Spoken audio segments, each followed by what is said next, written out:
No? Yang buang mak ayah ni, dunia dia celaka, akhirat dia celaka.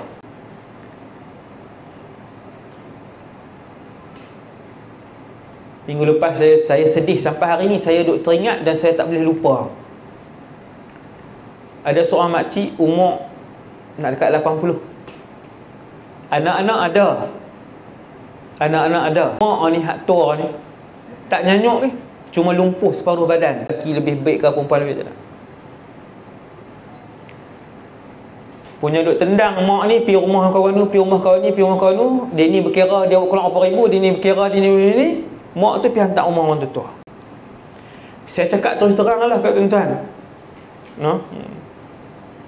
Yang buang mak ayah ni, dunia dia celaka, akhirat dia celaka. Tak payah cakap banyak. Kalau ada hak buang mak ayah dalam ni, dunia celaka, akhirat celaka. Bukan daripada saya, daripada Nabi sallallahu. Sebab mak dengan ayah ni, walaupun dia orang jahat, dia keramat yang diciptakan oleh Allah untuk menguji kita. Jangan buang. Miskin macam mana pun bela.